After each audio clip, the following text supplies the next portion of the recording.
একদিন বিশ্বনবী বললেন, বান্দার কোনো হক আল্লাহ কোনোদিন ছেড়ে দেয় না। আল্লাহর হক আল্লাহ মাফ করে, বান্দার হকের মাফ নাই। যদিও আমি নবী, আমার উপর যদি কোনো হক থাকে বলো, আমি দিয়ে দেব। কোন সাহাবী দাঁড়ায় না। এক সাহাবী দাঁড়িয়ে বললেন, নবী, যুদ্ধের ময়দানে চাবুক চালানোর সময়, লাঠি চালানোর সময় এক কাফেরকে মারতে যেয়ে আপনার লাঠির বাড়ি আমার পিঠের মধ্যে পড়েছে। আপনি যেহেতু এই কিসাসটা আদায় করতে চান, আপনার পিঠে আমি লাঠির বাড়ি মেরে এটারে শোধবোধ করে দিতে চাই। সাইয়েদনা ওমরে ফারুক হাতের জামা এরকম পড়তে শুরু করছে, আয় এদিকে আয়, তোরে শোধবোধ করাই। বিশ্বনবী বললেন, ওমর রাখো, এটা বান্দার হক, মিটাতে দাও। বিশ্বনবী বললেন, আসো, তুমি এসে আমার পিঠে লাঠি দিয়ে চাবুক দিয়ে বাড়ি মারো। সাহাবী বলে, ও নবী, তখন দুর্ভিক্ষের সময়ের যুদ্ধ ছিল, আমাদের গায়ে জামা ছিল না। যখন আপনি আমার চাবুকটা পিঠের মধ্যে মেরেছেন, আমার পিঠে তখন জামা ছিল না। আপনি যদি যথা নিয়মে কিসাসটা আদায় করতে চান, আপনার জামাটা খোলেন, খালি পিঠের মধ্যে বাড়িটা মারিস। এবার ওমরে ফারুককে ধরে কে?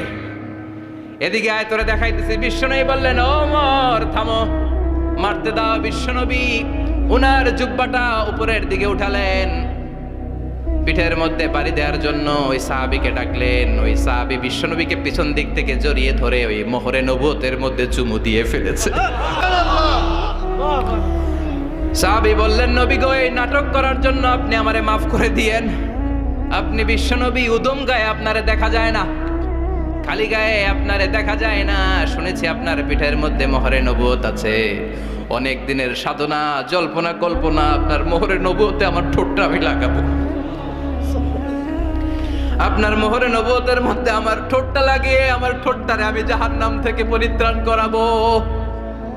এজন্য প্ল্যান প্রোগ্রাম করে এতক্ষণ আপনার জামাটা খুলতে বলেছি।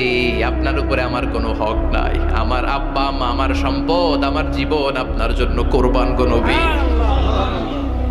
বিশ্বনবীর পিঠে বাম দিকে খাতামুন নবুয়া ছিল, মাহরে নবুয়া। কোনো বর্ণনা এসেছে উনি এই মাহরে নবুয়া দিয়ে পিছন দিকে দেখতেন। বিশ্বনবী যখন নামাজ পড়তেন উনি বলতেন, ইস্তাকিমু আ'তাদিলু ইয়ারহামুকুমুল্লাহ, কাতার সোজা করো, ফাঁকা জায়গা বন্ধ করে দাও, কারণ আমি সামনে যেমনি দেখি পেছনেও তেমনি দেখি। অনেকে বলেন বিশ্বনবী পেছনে দেখতেন এই মাহরে নবুয়তের জায়গাটা দিয়ে। এটা ছিল বিশ্বনবীর behind CC camera, behind close circuit camera. আল্লাহু আকবার। বিশ্বনবী ছাড়া কোন নবীর পিঠে এরকম মাহরে নবুয়া ছিল নাকি? কথা বলেন। এজন্য ওই নবীরে গালি দিলে সহ্য হয়?